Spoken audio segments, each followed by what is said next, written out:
You know this road. You've driven it before. Not this one specifically, but one exactly like it. Midwestern flat. Farmland on both sides pressing into the dark, no streetlights, no ambient glow from a town nearby. Just your headlights cutting about 30 yards ahead, and beyond that, nothing. Your radio is on, and then, without realizing, you turn it down. Something's on the shoulder. It's big, it's not moving the way an animal moves. It's standing, upright, and it's turning toward you. And for a moment that lasts longer than it should, you think you see a face. Not an animal's face, but also not human. It's something far worse. It's the face of a creature that is clearly an animal with human sensitivities. You keep driving. You don't stop, you don't look back, but you also don't forget it. The Beast of Bray Road. Welcome back to Golden Cattle Media, where we explore everything folkloric and historic, and even some things that time has forgotten entirely. If your interests lie in the world of folklore, mythology, dark history, and all the crevices in between, subscribe and hit that notification bell. We've got plenty more stories to tell. Somewhere in rural Wisconsin, there's a 2-mile stretch of county road that people have been driving slowly at night for nearly 90 years, looking for something they can't quite describe, that dozens of people have claimed they've already found. Why did the man whose own family name is shared with that road see something move through his pasture and say nothing about it for years? What was the creature a night watchman found crouched on a Native American burial mound in 1936, digging in a ground that was never meant to be disturbed? And why did he keep silent for almost 2 decades? And if you drove Bray Road tonight, alone, late, headlights going out into the flat Wisconsin black, what is it that you would see out there? The year is 1989. Scott Bray is a dairy farmer in Elkhorn, Wisconsin, and he is, by most standards, a man built on hard work, logic, and grit. He sees the dog at the end of his pasture near Bray Road. That's what he calls it, a dog. A strange one, bigger than a German shepherd with fur that's gray and black, with ears that sit a little too high and eyes that catch the available light at the wrong angle. It doesn't come closer, it doesn't run. It stands at the boundary of his land, watching him, and he watches it back, and then it's gone. Scott Bray reports it. He doesn't call it a werewolf, he doesn't call it a monster. He reports a large, strangely behaved dog near his property on Bray Road, because that is what a reasonable person does with information they don't know what to do with. Let's try to remember some things about Scott Bray. His name is on that road. Bray Road is named for a family with deep roots in Walworth County. People have been farming this particular corner of Wisconsin for generations. When the man whose family name is on the road, whose people have worked this land longer than most people can trace, tells you he saw something strange in his own pasture, that carries a bit more credibility than some stranger taking a drive. He doesn't know yet that others have seen it too. He doesn't know he's standing in the middle of something that started 50 years before he was old enough to notice. I know this kind of road. I grew up in Pennsylvania. The farmland is different from Wisconsin, more rolling, more hemmed by tree lines and hills, but the dark is the same dark. Rural dark, the kind that doesn't exist close enough to a town to borrow its light. It's almost claustrophobic to drive through that after midnight, the way the road narrows down to just what your headlights reach, with hedges or trees or even empty pastures pressing into your space. It's heavier than city dark. It has more room to be itself. Elkhorn sits in Walworth County in the southern reach of Wisconsin, a long drive from Milwaukee. The land is agricultural. The winters are damp, heavy, and relentless. The cold changes how you move through the world. You become narrower, more contained. Your senses are changed by the isolation. Bray Road itself runs through about 2 miles of this. By day, it is a county road through farmland, unremarkable. By night, it's a different thing. There are no streetlights, no glow from a town nearby to soften the edge of the dark. The tree lines at the margins of the fields press against the road. The distance between homes is huge, and your nearest neighbor could be well over a mile away. This is a landscape that puts your body on alert just by being there. You know you're exposed, your body knows it's far from anything. It starts finding shapes in the shadows before your brain is caught up. I live in Scotland now, and that's strangely relevant here, because one of the things living here has taught me is that beliefs travel with people. The German and Scandinavian communities who settled in Walworth County in the 19th century didn't leave their cultural inheritance behind when they crossed the Atlantic. They brought with them the story of a creature that walked upright and wore a wolf's face. Not as a story told to entertain children, but as something very real and very dangerous.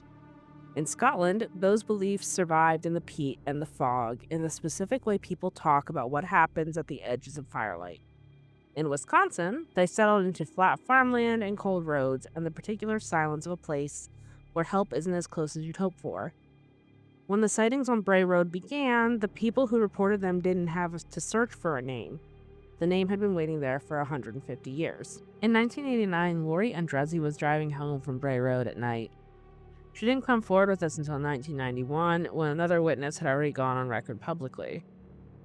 It is a completely understandable human response. That needs to be made perfectly clear. You see something you cannot explain, something you know will sound wrong, and you do the math on what happens to people who say things that sound wrong. You stay quiet. Folklore and the unusual have always made people hesitant to speak up because the cost of being thought irrational by neighbors, by colleagues, by people who matter in your daily life is a real cost. Lori Endrizzi waited 2 years. Some waited longer. This is what she said when she finally came forward. A figure on the side of a road, standing upright on 2 legs. Gray-brown fur covering a broad, heavy chest. Fangs she could see clearly.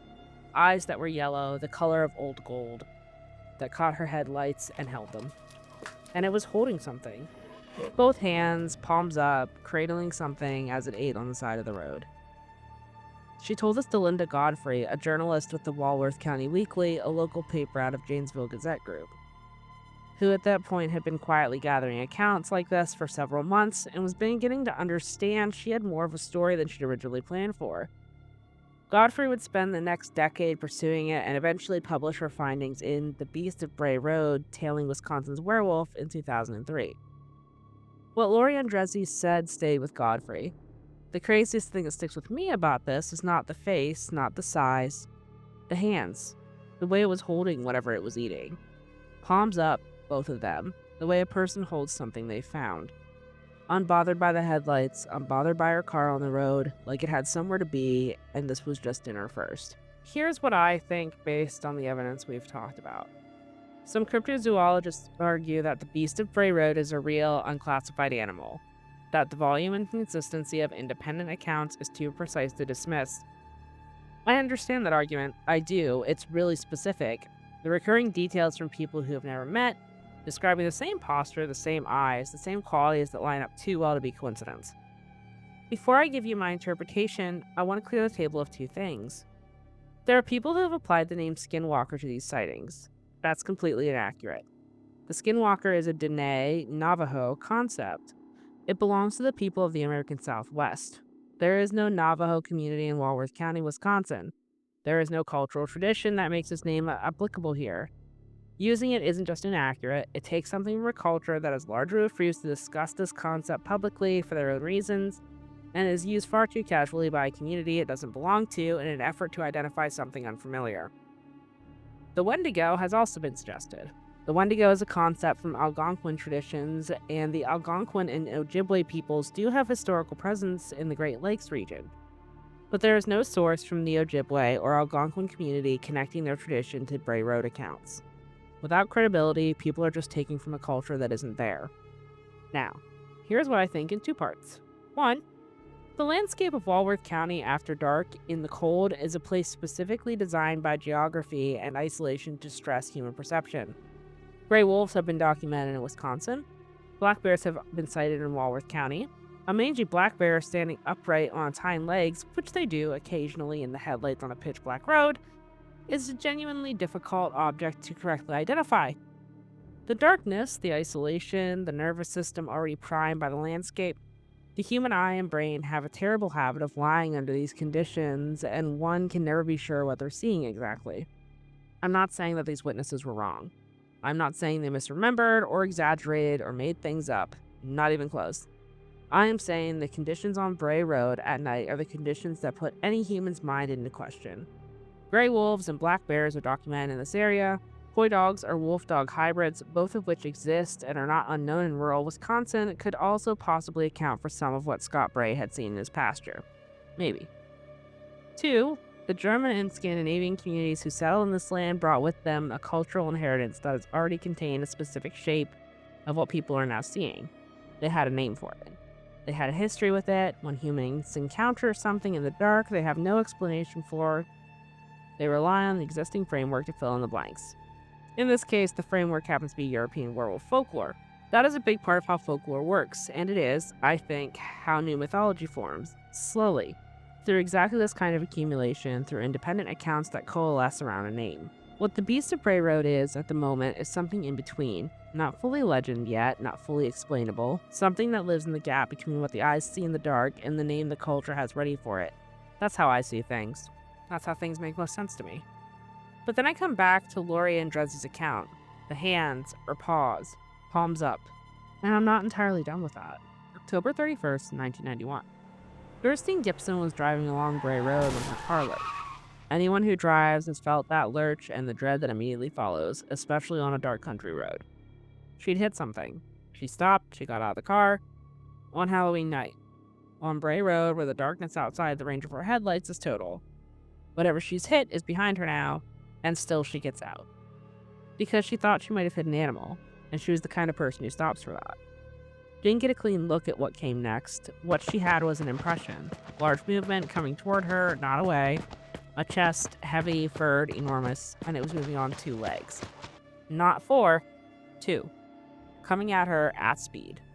Like any sane person, she got back into her car as quickly as possible and drove away. But she almost wasn't quick enough. The beast had managed to rip its claws into her rear side passenger door. If she had been slower, if the beast had been faster, those claw marks could have been across her chest. Doristine Gipsom's account is the one I return to more than the others, not because of the date, though it's interesting that it lined up that way. It's because of the one detail she took care to mention, one that stuck with me like Laurie Endrizzi's description. 2 legs, moving toward her. On a road where, 2 years earlier, another woman had watched something stand upright on the shoulder and hold its food in its hands like a person. Whatever Doristine Gipsom hit with her car that night, whatever it was that charged at her, she survived it.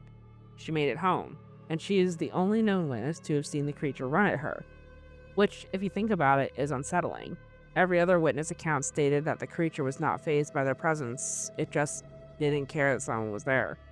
But here the creature was attacked, and it fought back. How do we know that there haven't been more cases of the creature attacking people only for it to be shrugged off as a wolf attack? A bear attack? We don't, and we may never know. Have you ever been driving somewhere late, familiar road, and seen something on the shoulder that your brain couldn't immediately account for? Something that was gone before you got a second look? Leave it in the comments. I genuinely like to know. If you enjoyed this, please like the video. It really does help the channel more than you might think. And if you want more stories like this from history's strangest corners and folklore's darkest edges, subscribe. We'll be here, somewhere between myth and memory. And as always, history remembers, but folklore never forgets.